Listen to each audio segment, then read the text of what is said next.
In the year 2425, humanity had reached the farthest edges of the Orion system, a cluster of stars that twinkled like a fallen meteorite across the inky black canvas of space. But as they spread their web of settlements and trade routes ever wider, their grasp on the mysteries of the universe tightened. And so it was that pilot and explorer Kael Ardin intercepted a strange distress signal from an abandoned transport ship lying in wait near an unknown world. "Save me." It was only one word, yet it echoed in the void like a soul crying out for redemption. Curiosity tugged at Kael. He set course for the unknown world. Neither he nor any of his crew knew what awaited them there.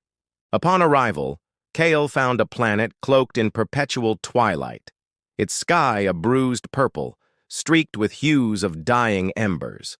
The signal had come from this world, or more accurately, from beneath it. Emerging from his ship, he stepped onto a landscape that was both alien and hauntingly familiar. Strange plants with luminescent veins dotted the terrain, casting an eerie glow around him. But it was the ruined structures in the distance that truly captured his attention.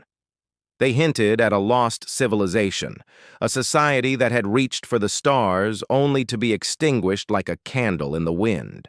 As he ventured forth, each step seemed to echo with a profound loneliness, as if the planet itself was holding its breath. Then he saw it, a sight that froze the blood in his veins. Gazing back at him from a nearby structure was a reflection, a mirror image of himself. But this Kael was older, his face lined with weariness, his eyes dulled with despair. It was as if he were looking at a tombstone, except the epitaph was written in his own reflection. "Who are you?" Kael whispered, his voice trembling in the stillness. The other Kael turned, his movements stiff and slow, and beckoned for him to follow. And so Kael found himself journeying through the remnants of a vanished world, guided by the ghost of his future self. They came upon a vast cavern, its mouth hidden behind cascading vines and the air thrumming with an otherworldly hum. At its heart lay a colossal structure that seemed to devour the very fabric of space-time.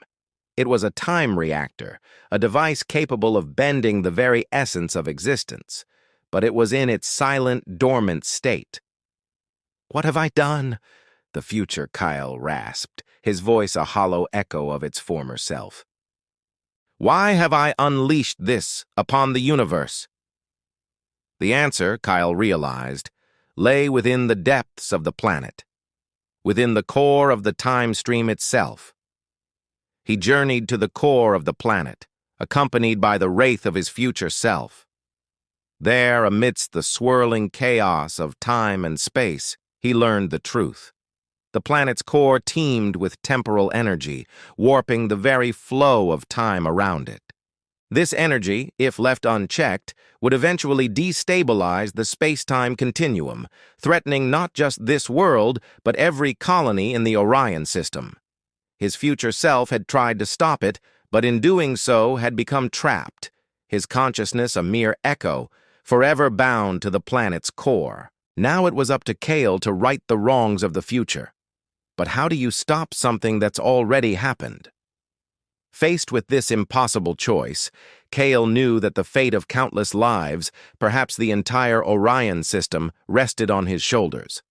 If he destroyed the reactor, the planet and everything on it would be sacrificed, but the colonies would be saved. If he left it intact, he would be consumed by the unstable time stream, his consciousness scattered across the ages. There was no easy answer, no clear path to victory, only a gamble, a desperate bid to win the ultimate prize, the survival of his people. Kael chose to destroy the reactor. At the moment of the explosion, past and future, Kael merged into one. For a fleeting moment, he saw the full cost of time's delicate balance. Lives lived, lives lost, all in the blink of an eternal eye. When the energy faded, only one Kael remained, standing amidst the ruins of a dead world. The planet was safe, the colonies secure, and the mysterious signal was gone. Looking up at the stars, he saw not just the cold indifference of the cosmos, but the echoes of countless lives, the sum total of existence across the infinite expanse of time. He understood then that time was not just a tick-tock on the clock, but a chain, a nexus of moments that bound the past, the present, and the future into a single tapestry. And he, Kael Ardin, was but one thread in its vast design.